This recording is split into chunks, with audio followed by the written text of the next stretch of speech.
নমস্কার। আজ আমি ডালিয়ার খিচুড়ি রান্না করেছি।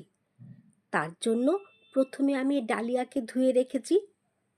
আমি মুসুরির ডাল দিয়ে খিচুড়ি বানিয়েছি বলে এতে আমি পেঁয়াজ, আদা, রসুন ব্যবহার করেছি। খিচুড়িতে আমি গাজর, কড়াইশুঁটি দিয়েছি। খিচুড়ির জন্য আমি কুকারে ডালিয়া আর মুসুরির ডাল, নুন, হলুদ, পরিমাণ মতো জল দিয়ে একটা সিটি দিয়েছি।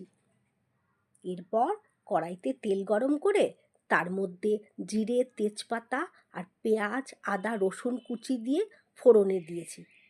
সেটা থেকে ভালো গন্ধ বেরোলে তার মধ্যে আমি কড়াইশুঁটি আর গাজর দিয়ে একটু কষিয়ে আমি সামান্য চিনি দিয়ে সমস্ত সবজি খিচুড়ির মধ্যে দিয়ে তারপর সামান্য ঘি দিয়ে তৈরি করে নিয়েছি ডালিয়ার খিচুড়ি।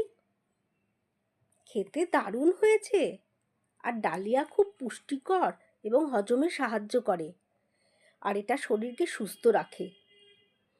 আর এতে ফাইবার এবং আয়রন থাকে। আর ডালিয়ার খিচুড়ি একটি স্বাস্থ্যকর এবং সুস্বাদু খাবার। তাই আপনারাও মাঝে মাঝে বানান। আর ভিডিওটি ভালো লাগলে প্লিজ লাইক, শেয়ার এবং সাবস্ক্রাইব করতে ভুলবেন না। ধন্যবাদ।